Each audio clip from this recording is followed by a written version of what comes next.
So the practice is called No Body, No Buddy.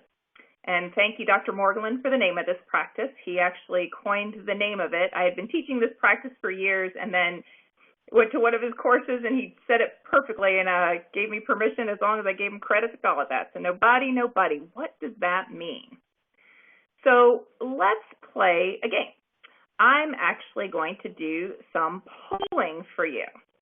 So give me just a second to start the polls, and I'd like to see where everyone falls. All right, so question number 1. I would like each of you to tell me, do you sleep 8 hours a day? And so you can just click yes or no.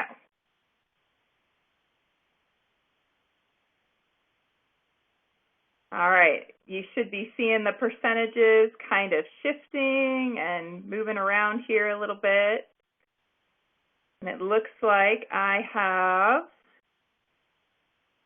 everyone voting. All right, so what you should be able to see, and if for any reason you don't, let me know in the thing, but it's showing me you're seeing the results as percentages, is that 75% of you sleep 8 hours a day, 25% of you don't. So what does that mean? What that means is you've mastered one of the critical practices that keeps our negative mind at bay.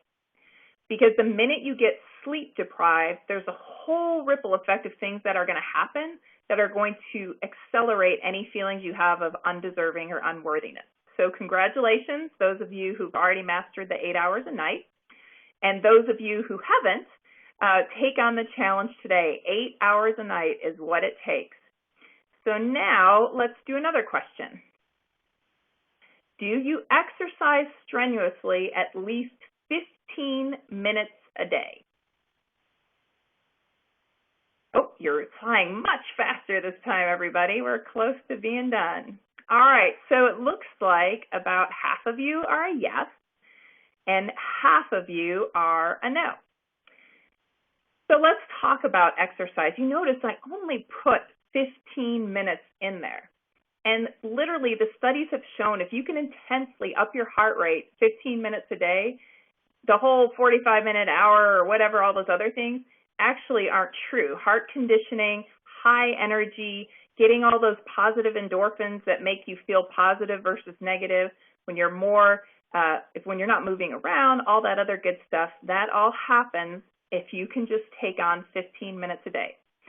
And I laugh because I share with people, I do 2 things to make sure that even if I don't exercise fully a day, I get my exercise. I actually work from a standing desk all day long, so I'm actually standing most of the day in my office, but I also have a little mini trampoline that when I know I'm not getting exercise that day, I make it my rule that every time I enter and leave my office, I have to jump on it so that by the end of the day, I have thoroughly got my heart rate up and that. So congratulations for those who are doing it. Those of you who aren't, 15 minutes is super easy. It's super short, and it doesn't have to be 15 consecutive minutes. All right, here's a tougher one. Some of you have to be watching your diet to answer this one, but do you eat less than 25 grams of added sugar a day? So just so you know, if you want a perspective, 25 grams of sugar is 1.5 teaspoons. Or half a can of pop. So that kind of gives you a metric. I will tell you the average American eats over 100 grams of sugar a day. And 25 is actually considered the maximum you should eat to prevent inflammation, both that leads to heart disease, that leads to depression, that leads to poor sleep, and all those other things. So it looks like, again, about half of you are yes, half of you are no. Last question on actually helping you absorb and feel deserving. Do you breathe or meditate a minimum of 10 minutes 2 times a day? So for me, I get up first thing in the morning, and then before I go to bed each night, I do my breathing exercises. Now, the interesting thing about this practice is that if you don't do it, your mind gets very cluttered, and stress and worry and things that chewed you up during the day get an immense amount of power to gnaw at your brain. Most of the really creative thought we do, as well as the rest and the healing of our brain, occurs during breathing and sleeping.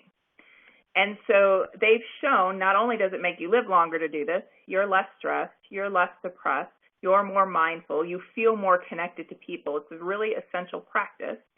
And like I said, I adopted this several years ago, and it was life-changing for me. I went from not sleeping to sleeping like a baby every single night of the week.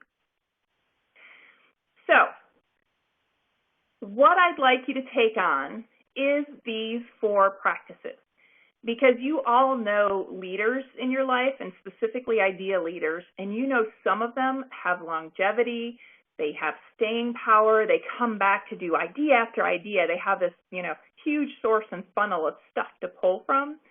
I promise you, those who stay and have long-term staying power have these 4 practices in their armamentarium.